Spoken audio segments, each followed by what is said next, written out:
So let's take a look at his swing right here. So we like the setup. It's pretty good.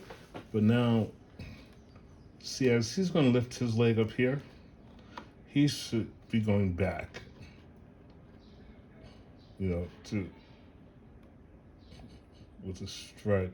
See, but there's no movement here, so he hasn't gone back to basically get ready for the pitch. He's kind of just stayed in this position. So there's no take back. So that means that we can't get into our legs and we can't really get into our hips. Now, see his hips right here? They're kind of behind the leg here. So that goes to tell me that he's just going to hit everything with his hands. Also, his front shoulder is too much locked in, so therefore the rotation won't come off the back explosive as it needs to be. So he's going back, and you see he still hasn't moved. Still hasn't moved. It's moved a little. Balls on top. Balls on top.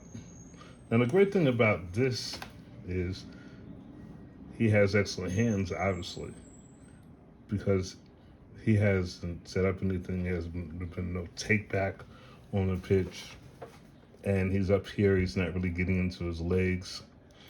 As you can see, the body, see the shoulders are not even parallel to the plate, so we have to fix that right there.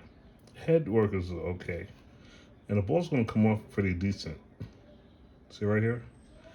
But it's not driving off the back side of the plate. It's got that back C, which uh, indicates that he probably drops his back shoulder a little bit. And he has to have more of a take back. I'm not going to kill him for it, but he's got to have a better. The, the leg is stiff on the front, but it can be a little bit better. The drive off the back can be a little better, and you can see he has no balance. So as he's just coming up here, and this should not be this way. Now, if he would have had a take back, and he got his legs, hips in sequence with the pitch, he would have drove this ball further, and he would have been more explosive. But he's actually off balance with his back foot because see all this weight here? It has to be stored somewhere, and that's stored on the back foot. And he doesn't store it well. See how? See right here? He's hitting the ball this way, but there's no rotation on the backside. See how his body's just flailing here. And heads up here. So basically what this tells me is he's probably got extraordinary hand-eye coordination. For him to be able to hit that baseball and be so out of really a good rotational swing says that his hand-eye coordination must be extremely, extremely well developed. And you see he's hitting the ball here, but his body's going there. See, he's hitting the ball this way, but his body's going there.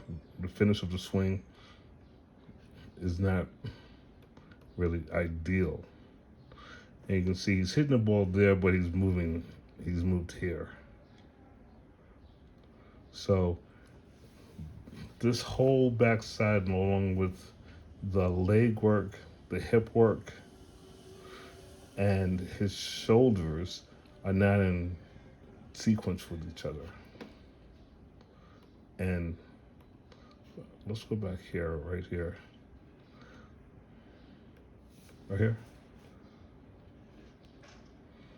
Now see he's actually on the baseball with his head, but his shoulders behind and the shoulders up here. So he's hitting like we like on a boat, that's going up and down and flailing.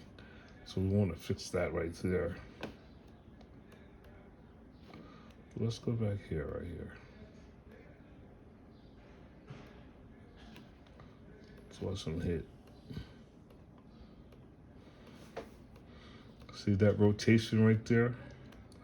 It can be so much better. See? Let's go back to the rotation right here.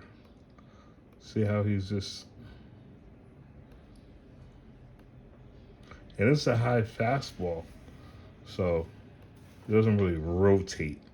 Picture if he rotated right here. Boom. And if he just rotated, I mean, you're talking about it could be special.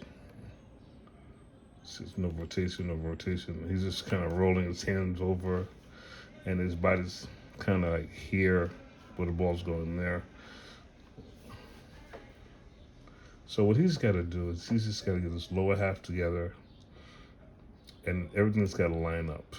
This has to line up correctly, and this has to line up correctly to make that pitch and that baseball explode through.